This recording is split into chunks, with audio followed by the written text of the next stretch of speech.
Good morning. If you are watching us this morning and you perhaps are dealing with some chronic pain, perhaps you or someone you know is struggling with some depression, some type of mental health concern, this is going to be an hour that you definitely want to watch. Not only are you going to learn a lot, we hope you're going to be filled with hope as well. We have left the studio, as you can clearly see, and we are at Scenic Neurotherapy this morning, talking with Charles Miller, who is a frequent guest in our space. This morning we have come to his. So thanks for welcoming us in. Thanks for coming all the way out here to see us. This has been kind of a plot that we have had for a while now, because what you might not know, you see Charles on the show very regularly. When his time with us on camera ends each time, he generally will stick around and we talk, because what you do here at Scenic Neurotherapy is so new to a lot of people. It is really complex to understand, but revolutionary in terms of what it does for your patients. Yeah, that is, I couldn't have said it better. That's exactly, this takes more than 5 minutes to explain. And so having an opportunity to actually really talk about not just what we do, but why we do it is, I think this is going to be very helpful for people. So to kind of set you up, because we know you're watching and you're thinking, okay, do I have the whole hour? We hope you will, because we're going to talk a little bit about why Scenic Neurotherapy. But what Charles begins with always when talking with your patients is the education aspect of it. So you're educating us this morning. Yes. So you deal here with two different treatments, if you will, ketamine and TMS. Yes, we offer ketamine infusion therapy and transcranial magnetic stimulation. Both of these therapies have been around for greater than a decade and commonly used to treat brain health from different perspectives. And it just depends on, how the patient's struggling, what they're struggling with, and what their goals are will determine which modality we use, or if we use a combination of the two modalities. Okay, you said two very important words already. You said brain health. So I mentioned chronic pain. I mentioned mental health concerns. No matter what the specific term you want to use, your whole approach is the health of the brain itself, because you believe the brain can regenerate. Well, this is what we know now. This is what's changed over the last 70 years of the way we look at the brain. Everything for the last 70 years has been focused so much on controlling chemicals in the brain. What we've learned is that, specifically when we're talking about depression, anxiety, PTSD, these disorders in particular have far less to do with the neurochemicals in the brain than the neuronal pathways themselves. But we didn't think we could affect the pathways. We knew the brain had a communication issue, but we thought the best way to address this forever was to, we use the car on the road analogy. If the neurotransmitters like serotonin, norepinephrine, dopamine were the cars, the neuronal pathways were the roads. If you can't fix the roads, maybe if we add more cars to the road, then we can get better communication. Turns out that when we added the cars to the road, we were actually creating these traffic jams, producing a very different therapeutic response. We weren't enhancing communication, we're actually limiting it. Right. Making the patient really feel less, not necessarily better, but in the right circumstances, based on your environment, less can be better. And so the medications were viable options for stability, but patients who take them, they feel stuck. They're like, I'm stable, but I'm stable in a place I don't want to stay. Right. And so how do we build forward? Well, we can't move forward until we repair the roads. And so in the late 90s, scientists at Johns Hopkins, Stanford, Yale, Oxford all started to study different compounds or stimulants or ways of stimulating the brain to rebuild these roads, rebuilding the neural pathways. So let's talk about your background a little bit, because he mentioned, for 10 years, this has kind of been the new path forward for an awful lot of people in his profession. You did not just come at this by chance. You're a nurse anesthetist by training, spent a lot of years in that field. Now, today, as we sit here and talk in Chattanooga's own backyard, we're at Gun Barrel and Shallowford Road, you do more of these than anybody in the world. correct? I have personally administered more ketamine infusion than any single provider. And at this one location, we do more than any other single location. So there are a lot of people, Charles, who are going to scratch their heads and say, well, first of all, how did you fall into this then? What took you from being a nurse anesthetist to this? This was not my intended outcome of my career when I first started down this path. Anesthesia is the study of nerves and neurons. It's the study of pain and sedation. And so we deal a lot with the brain. We understand, the receptors and how medications affect, stimulate or inhibit different pathways in the brain. And so it was a natural segue into what we do, and ketamine being an anesthetic that we use commonly in surgery. So we're, out of all professions where ketamine's involved, it is ours. It's anesthesia's. And so our understanding of this medication kind of made us a natural segue into supporting other mental health providers who are using other modalities into helping their patients get that much farther. Like we work closely with, counselors, therapists. They refer to us directly. Psychiatrists refer to us directly for patients who are no longer content with where their medications are holding them. You do not work in a vacuum, in other words. You can't come to you and not have someone. And if you come to Charles and you don't yet have a mental health provider, he will help you find one. It's a full network of people that support what you do and you support them in return. Oh, absolutely. Because this is a strange hybrid. It's rapid acting intravenous anesthetics like with ketamine infusion therapy. That is not the comfortable wheelhouse for most people who work in mental health. Yeah. Right? This is something that needs to be managed by somebody who's board certified in anesthesia to promote safety and comfort of the patient. But the thing is too is that I'm not your mental health provider. I facilitate this piece of the process, the physiology, the part that the patient doesn't have to work to achieve. And then, but there's still plenty of work for them to do, like the work they do with their therapist is, I use the analogy a lot, if we were the knee replacement, then the therapist is the physical therapy that follows that surgery. It's like if we just repair the knee but don't do the physical therapy, that knee's not going to get nearly as good as it's supposed to. Okay, we're going to put a pause on it. We're going to catch a commercial break. He and I can kind of get into the weeds on some things, but we want to have a lot of different topics to address over the course of the hour. So we're just getting started. Stick around. When we come back, we're going to talk about different types of mental health that they help with here. We're going to talk about COVID, long COVID, chronic pain, fibromyalgia, lots of things we're going to focus on. Catch a quick commercial break. We're back in just a minute.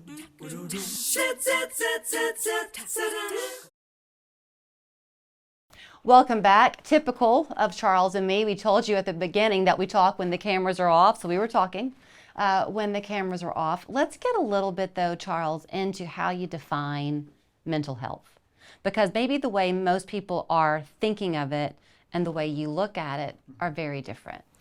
I think that a lot of people see I'm okay as long as there's the absence of depression. It's like, so the absence of depression is the defining quality of mental health. But you look at mental health, I'll pause you even there, because you look at mental health as not necessarily what the world sees, but what the world doesn't see that's happening inside your brain, because this is the whole model here, is that your brain can be the neuroplasticity, it can be rewired. I think the goal of all mental health treatment should be to perceive our environment right now correctly. Let that be the driving force for the emotions we feel right now.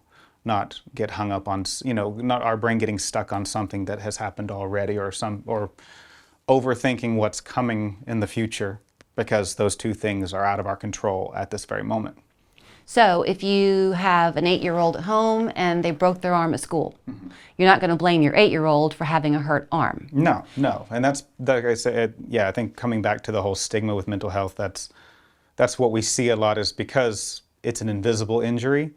A lot of times people look at the patient as the problem, like a lack of coping skills or unhealthy practices, which those can contribute to it.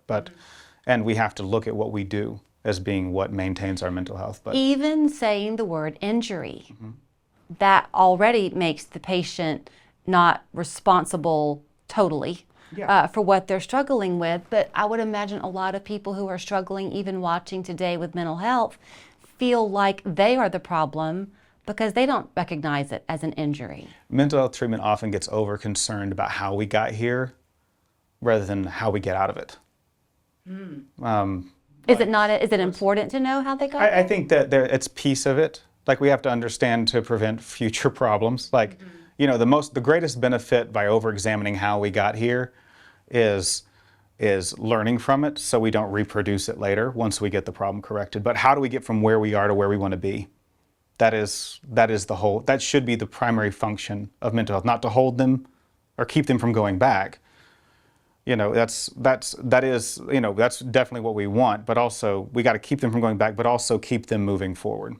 You do a lot of work here, really with everybody. I mean, I know you do a lot with first responders and a lot with veterans, because obviously they're on the front lines of a lot of traumatic situations. High stress positions. Stress positions. Yeah, I think you told me before that chronic pain affects your brain as well. Yeah, it's at the end of the day, whether it be heightened emotional stress from a situation, even positive heightened emotional stress that's prolonged without adequate coping or rest in between, we start to see this unplugging of areas that get overstimulated secondary to neuroinflammation. You know, people look at feelings like they're these ethereal things, but they're the firing of synapses. You know, when we're stressed or anxious, we have our brains just firing rapidly. And it's like running a motor too hard for too long or over-exercising a muscle. I think we've used that analogy in other talks before too. It's like, this is not about, you know, the whole goal of what we do is to correct a deficit, to correct areas that have been unplugged due to prolonged, heightened neuroinflammation, whether that be secondary to a viral inflammation, secondary to living with chronic pain, or secondary to heightened emotional stress. All of these things increase the activity in the brain constantly, and that causes more wear and tear and breakdown between the pathways in the brain. Since you mentioned inflammation, there was an article January of 24 in U.S. News and World Report, and it was talking about 35% at least of Americans live with chronic inflammation. Yep. I don't know if I'm going down the right path here, but you hear a lot about the gut-mind connection. So with that does it matter the source of the inflammation? Well, think of inflammation as a whole body thing. So if somebody's living with chronic inflammation all the time, somebody with a chronic injury, you know, their heightened levels of stress. Imagine you can feel this much, or your body can carry this much inflammation. And it just builds and builds and builds until eventually, once we get to a certain point, emotional stress for a prolonged period of time can do more damage in somebody who has a chronic pain disorder. So it's like they have more of a deficit than somebody who isn't struggling in another way. If there's somebody who's not chronically inflamed. So I don't struggle with chronic inflammation. And so my emotional capacity is higher than that of somebody who does, because part of their emotional capacity before damage occurs is being used up by the fact they live with this low-level chronic pain all the time. If I say the word cortisol to you, do you do an eye roll? No. Cortisol is your body's natural anti-inflammatory mediator, along with others. So is cortisol good or bad? Cortisol is a response. It's very good. Without cortisol, we'd all hurt all the time. So your body's constantly releasing cortisol to manage inflammation. But what if inflammation's here, but your body's natural ability to manage that inflammation is here? You know, your cortisol is constantly releasing at max levels all the time, and it can never overcome this level of inflammation. Like a wave, just hitting you wave after wave? Yeah, and it's that, so you're always cortisol depleted. And your cortisol levels are always as high as they can be, because your body's trying to get on top of this inflammation. One of the goals of our pain therapies is actually, the ketamine does what it does with the brain, but we use adjuncts to pull down the physiologic inflammation in the rest of the body, right, as well, to pull that inflammation back down to where that cortisol and other anti-inflammatory mediators kind of put a cap back on it. Yeah. To where every time the inflammation rises, the cortisol pushes it back down. So cortisol is actually very good. It's neither good nor bad. It's just an indicator that there's inflammation going on. So when we see heightened cortisol levels, cortisol doesn't cause stress, it's a stress response. You circled us back. We have to catch a commercial, but you circled us back to something we had mentioned at the beginning of the hour, which is what you do here at Scenic City Neurotherapy, the TMS treatment and the ketamine. We kind of want to get into the physiological nature, though, and the re-education, if you will, on what mental health really looks like. Thus, our conversations a minute ago about the neuroplasticity and everything. We will touch on how these ketamine infusions are so beneficial, you find, before we end the hour. But let's catch a commercial break. We're back in a minute. Keep your notepad handy because the education's just about halfway done. Welcome back. So Charles, we talked earlier, I kind of gave a teaser that we would touch on fibromyalgia, COVID. You've kind of given us this anatomy lesson a little bit and the inflammation part of the conversation. That was part of it with COVID, right? People who struggle with long COVID? People struggling with long COVID, and it's a high number of patients, higher number than we initially anticipated. I think it's floating around 70% of people who got COVID are experiencing some residual symptom that we're calling long COVID or post-acute coronavirus syndrome. Is it inflammatory or is it different? So COVID does something different than, you say, like influenza. I mean, it's our bodies get inflamed. It's part of our immune system responding to the viral infection.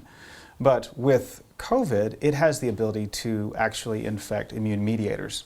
So it causes rapid production of all of these immune mediators, which starts attacking the body itself, causing an excessive inflammatory response, almost like an autoimmune response. So the immune mediators would normally be doing just that. They would be normally protecting you, but with the way COVID affects them, it causes them to proliferate, rapidly and start attacking things they're not supposed to attack, like you. The healthy organs and systems. Part of that is neuroinflammation as well. And so we've had patients that we've treated that have come in, no history of any mental health struggle. And all of a sudden, everything's overwhelming. They experience what's called brain fog. When you look at the description of somebody who struggled with chronic depression, and you look at somebody who's experiencing long COVID, they call it brain fog, they don't consider themselves depressed. Again, that's also part of the stigma we talked about before, is that the stigma with mental health is that it's a feeling. It's not a feeling. It's almost always this very thick-headed feeling, like they are trying to function every day, but they can't get out of their own way. And somebody who goes from functioning today to 2 weeks later now has this severe brain fog. They don't see themselves as depressed. They see themselves as having this, some block in their ability to think. But the descriptions are the same. It's just, and the mechanism is kind of the same issue too. It's like the underlying problem is these neuronal lesions or disconnected areas in the brain, secondary to neuroinflammation. So let's circle back now to the ketamine treatments that you do here. You personally have done more than anybody in the world.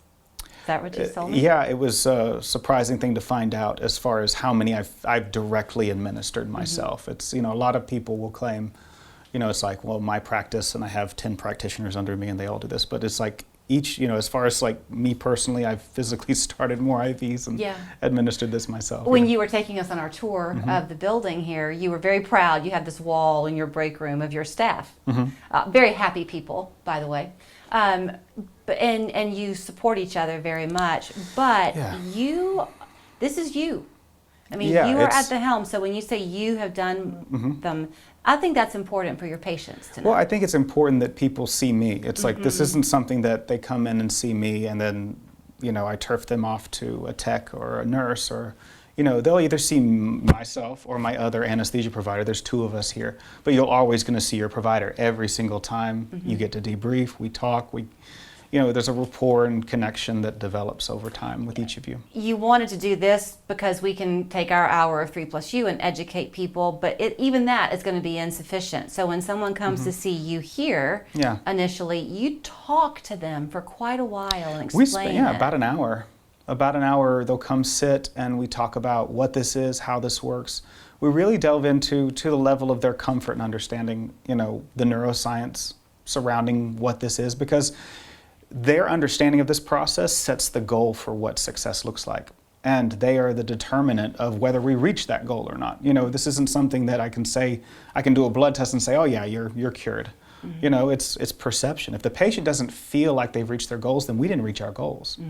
And so we have to make sure up front we set the bar correctly, say this is what success looks like before we even move forward with the first treatment. Is it difficult sometimes for a person to articulate to you what's bothering them? It is because it's hard for them to understand directly themselves. They're just overwhelmed. Like everything's hard. Everything is also causing depression, but also causing anxiety, which are two very different manifestations in the brain. The reason we see both is because, either whether anxiety is the primary with depression as a secondary or vice versa, it's, slow moving connections in the brain or inadequately moving, connections in the brain we call depression because the brain's trying to send signals, but it's not sending the correct signal. With anxiety, it's the other way. It's like the areas that are trying to compensate for the slow moving areas. We're starting to see them fire rapidly. So it's like you have this much processing power and your brain is trying to take in the world around you all the time. If we sit in silence, your brain is still taking in a lot of information. So you have said before that like mental health sometimes often begins to develop in adolescence. I think that's what you said with puberty. Yeah, when somebody starts to struggle, it usually starts when their stress level increases and their ability to, adequately cope, healthy coping mechanisms, they're like the skills they have at that point determine how, whether or not they develop a mood disorder. Is early intervention important? And if you have a teenager in your world, is this something that you can help them with? If I had to suggest in the teenage years, especially when we start to see the early signs, the first step's not us. The first step is a counselor. Like get them in there and get them learning these healthy coping mechanisms and functions so they can better self-maintain. What we do is we correct a deficit that develops with time. And so from an age range from treatment, it's like if they're under the age of, say, 15, 16 years old, neuroplasticity is not something they lack. So treating somebody that young, it's like we're adding to existing neuroplasticity. With the absence of significant trauma, our treatments would not be recommended. We recommend a counselor. We do all the time. I have people come in and they'll bring in a young person. I'm like, let's do the counselor. I have a friend who says that when raising her children, and she would say, I have to remember that I can't feel for them. I can't take on their emotions. I think as parents, we try to do that. Oh my, yes. So when you do that in an effort to help your child, are you almost hurting them because now they're not able to develop that neuropathway ability to cope? Well, there's a fine line between supporting and enabling. Or, it's like there comes a point, where you support your child to a point, but then you become their unhealthy coping mechanism as a parent. It's like all of a sudden now they just put everything, like every time something's wrong, they just go dump it on you, and you can take that to a point. But then that starts to affect your mental health as well, and it becomes an unhealthy dynamic. And prevents them from finding their own. It's like they don't have any other coping mechanism besides dumping on the parent. And so helping them learn other outlets, like they can dump on you. You want them to come to you. You want them to bring these problems to you. But also they need to practice, healthy coping throughout the day. Like, there's a multitude of different ways to deal with stress, and it's not, we can't just use one outlet. I bet you have a few of those coping mechanisms up your sleeve. Can we take a break and you'll give us a few tips? Sounds good. Okay, we're back in just a minute. I am a big believer in what you think you become. Is that fair to say? Mindset absolutely matters. Mindset matters. If you're looking positive, you'll usually head that way. If you think negative all the time, you'll head that way. So give us a few things then that you advise your patients, some basic coping skills we all could maybe use. I think one that gets overlooked a lot is just simple breathing techniques, realizing that anxiety is not always felt up here, but it's happening down here in the body. You can release anxiety by causing your veins and arteries to relax, which will lower your blood pressure. You can do that by slow, deep breaths. That's the reason why breathing techniques work. They calm the body, which calms the brain. How much does social media impact things, do you think? Social media is a constant stimulation. I think it gives, it's different for everybody. It's used in different ways. I dare not sound like too old of a person blaming the cell phone for everything, but there was a significant rise in mental health issues, with the onset of the iPhone, and it's steadily climbing because I think the connection's good, but when it's used in a healthy way. But it's the balance, the fact that it's always in our pocket, it's always right there. And I'm not even blaming young people for this. I see it with people my age. I can tell a difference when I put my phone down versus not. It's huge. Like, it's everything in moderation. It's like nothing is inherently good or evil as far as these things go. It's being used in the right way. You know, you can drink too much water. Has part of it become the point that we don't live a life with boundaries much anymore? I think it falls into, it could be that we have more distractions. It's like distractions help, we don't recognize when a boundary should be set. You know, we'll end up in a bad place because we're not fully paying attention to what's happening right now. Our head is somewhere else. Our head's in our phone, or it's overthinking what happened already yesterday, or trying to micromanage everything happening tomorrow. But right now is the only piece we have any control of. Right now is the only piece that really matters for our mental health. If we make right now okay, then we make the past better, as this moment passes. Plus, as we're managing things better in the moment, we don't have to overthink every little thing in the future. Right. Because as it comes down the path, we're going to be able to handle it when it gets there. We tell our brain that, if we keep our full brain power here in the moment, that's how we promote good mental health over the long term. Do you work with families at all? Oh, we do. In fact, we have this joke all the time that it's like we start with one family member and then this person gets treatment and they realize that, hey, they tell their spouse, you're doing this next. You need this too. And then we start treating, I've had, in one family or friend group, I think we've had 7 or 8 connections that led from one person's, recommending treatment to the next person. And then working with their providers to get everything. It's an interesting process. Well, part of what you've done too, because you've had these conversations with me in the studio, back to the mental health provider part of it, and you're not working in a vacuum. Right. But you do help your patients through the ketamine side of it really get some pretty quick momentum going to not have to live in those difficult, painful spots for long. So many people attribute more than the ketamine's capable of doing. Ketamine is amazing. It does some incredible things. It enhances brain health globally very rapidly. But they're not giving themselves the credit that they deserve. People that see this quick turnaround with ketamine, it's not that the ketamine gave them something they didn't have. It just took what was already there and had it start working. Meaning like somebody who's been working for years and years, they've been practicing healthy coping mechanisms, they've done the trauma therapy, they've done all the work to process, but they haven't felt better. They've done everything. All of it's up here.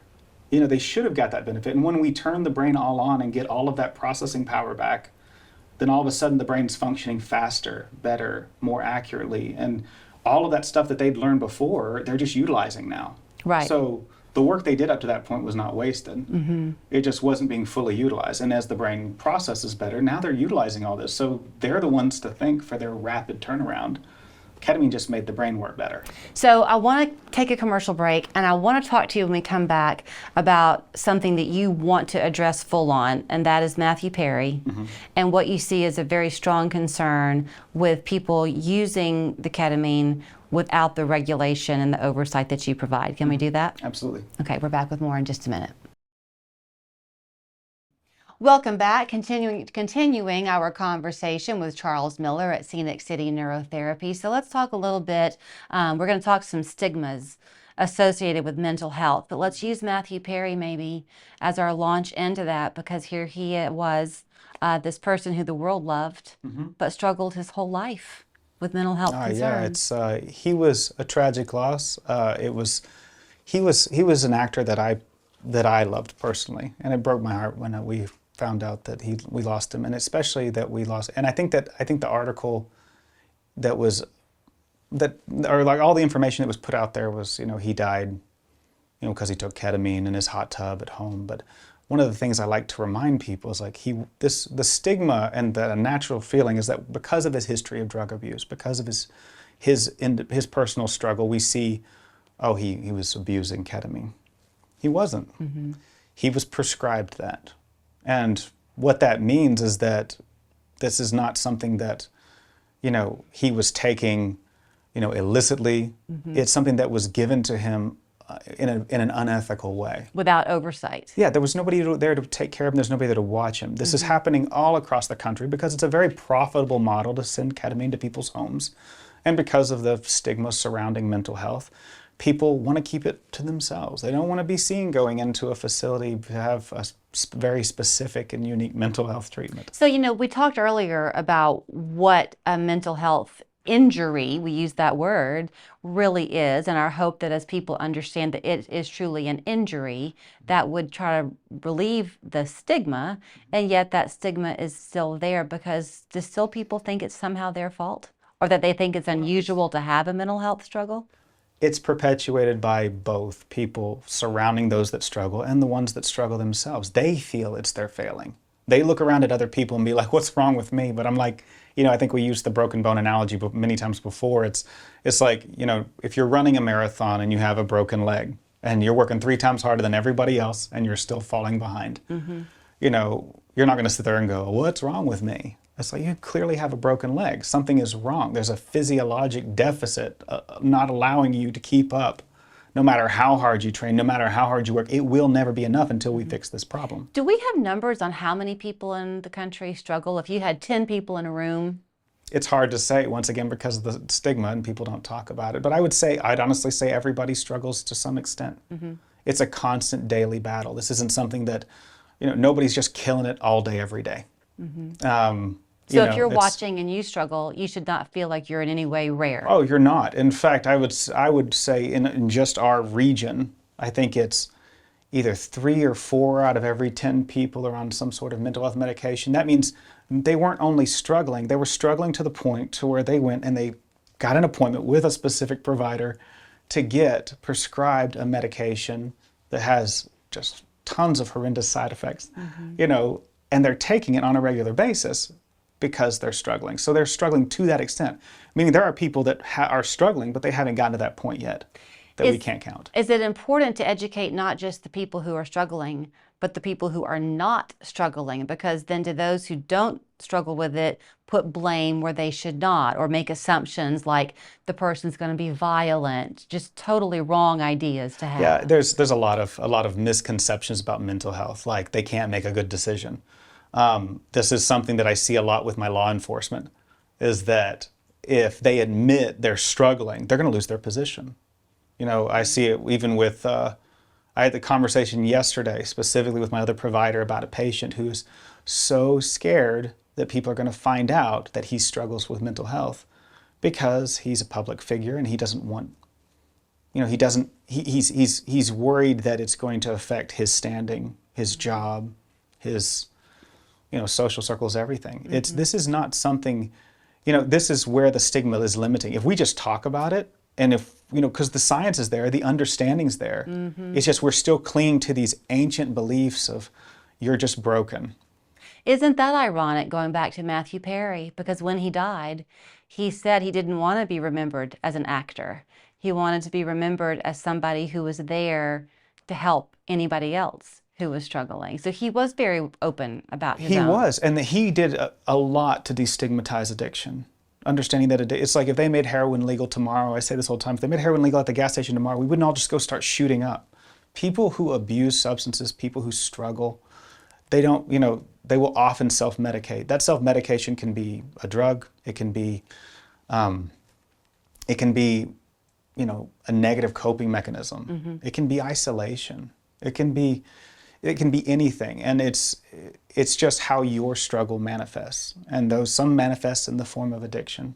When people come to you and they have that initial hour-plus conversation with you, do you ever watch them just become intense, and then as they hear you validating their experience, they kind of relax a little bit? As we explain the physiology, if we give people a reason why you feel the way, why when I do all this work, nothing gets better. When they understand that, this isn't a thinking problem. You can't think your way out of it. You didn't think your way into it. This is a neurologic injury.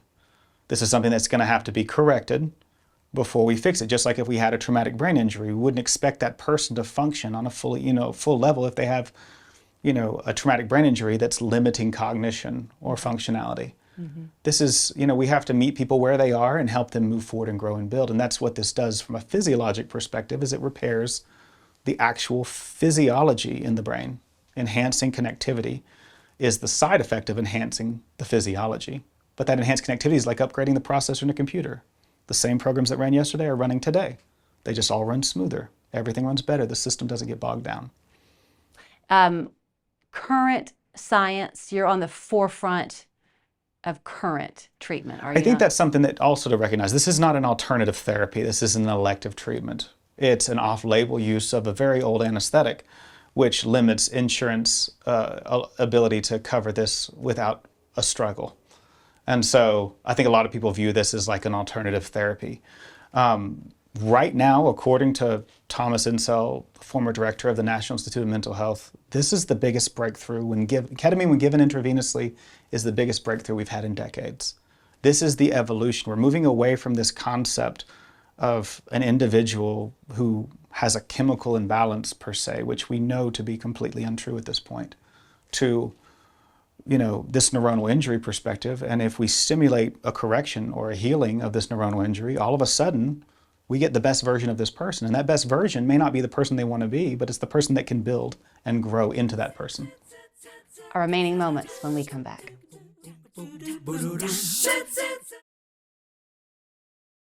We began the hour by talking about the conversations we've had off camera for all these years and the complexity of what you do. You keep it simple, but it's complex because each patient who comes to you is his or her own unique person. That's for sure. That is one thing that we see, is no two people go through this the same way. The experience, the process, the struggles, they're all unique to the individual. I think you've touched on some things in the course of this hour I hope people have heard. I mean, we've talked some very famous names, Matthew Perry. We've talked about the fact that you've had a recent public figure come in who's a little bit unsure because this person is a public figure. So even though we talk all the time about the need to destigmatize, if you're the person watching today who's struggling, you still probably feel it. Well, and because of that is we work to educate. Education removes stigma. Education removes fear. If you fear something or you're turned off by something, like I say, nothing is inherently good or evil. Your struggle, there aren't good emotions and bad emotions. I think our society's taught us that some emotions shouldn't be felt. And you'll hear people talk about that, or they feel like they get smacked down every time they feel what's considered a negative emotion. But every emotion is valid. It just needs to be felt in the correct way for what's happening right now. So if something feels bad, we need to look at why it feels bad. If something makes us angry or something makes us scared, we need to understand better why it makes us feel scared. And this is the work that happens. And then our brain will assimilate that and build an understanding and pathway to support that, as long as the brain is healthy enough to do so. That's what we promote. I know that anybody can call you. We'll show people the number on the screen for them to call your office and make that first appointment. You do kind of hope that they're somewhat ready to have the conversation to maximize their time and yours. It's to sit down with us, you'll get our front desk. They can answer some basic, questions. But if you have questions about the treatment, if it's going to be something that could work for you, sit down. It only costs an hour of your life. Do you encourage people, if they have a support person to bring with them, to do that? Yeah, actually, I believe, 2 sets of ears is better than one. There's a lot of information. It's like trying to drink from a fire hose. You catch what you can catch. Yeah. And having 2 people there, you catch a little more. I want to brag on you while I can before the clock runs out. But one thing we have not touched on, and if you have not heard this, you worked for about 3 years to get coverage for veterans. You went to the VA and went to battle for this. So if you are a veteran watching, this would be provided to them at a reimbursable cost. Is that right? Yeah, the VA will pay for this because this is considered the gold standard of treatment, specifically in the case of depression, anxiety, PTSD. The veteran simply, their role in it is they have to get their primary at the VA to send a referral to us, and beyond that we reach out to them and we get everything set up. I think it's important to stress that because all of us, anybody watching, wants to do the best thing they can for their care or someone who they know and love, and to know that you went to bat, if you will, for our veterans to make sure they had this and the VA signed off on it is a pretty big thing. Well, accessibility is everything. Everyone should have access to this. Unfortunately, that's not the way our insurance systems all work right now. And so while there is still an out-of-pocket cost for so many, we are kind of chipping away one section at a time. We're moving from VA to active duty. You know, if we can set a standard of a payment for this, it can spread to Medicare, Medicaid, and then we can get this accessible eventually by the private insurance companies as well, which are the slowest to adapt. So if you are watching and have been watching us this morning and you are struggling with depression, anxiety, chronic pain, PTSD, fibromyalgia, migraines, Something we haven't talked about a lot, but we should sometime. anything like that. Maybe you aren't struggling necessarily, but you just want to learn more for someone who you know and love. We hope the hour has been helpful for you, and we hope it's been hopeful. You must leave your office every day feeling like you've encouraged people along a very difficult path. It's not always easy to going through this process, but this is the most fulfilling thing I've ever done. And I mean that, you know, from the bottom of my heart. Watching people go from something that's chronic to no longer chronic is game-changing in medicine. That's kind of what we work for. I guess I should ask you this too, because do people travel in to see you? Are they always here in the Tennessee Valley? Oh, no. We get people from all over the country. We've had people travel as far as, I think, from the country of Panama is currently our farthest traveling patient. But all over Eastern United States commonly, and then even as far as California or Arizona as of recent. So if you have family somewhere else, they too can come here. Yes, and even if this is a service that can be closer to them, we will. It's not the first time I look for a ethical, functional clinic near them that can do that. I can even help them find a place if there's one closer to them than us. But most people end up here eventually. So if you are struggling, you are not alone, you are not rare, and you are not to blame. Right. Mental health is an injury. Yeah. Correct? It's just like any other struggle. It's physiology. Great to talk to you. Thank you.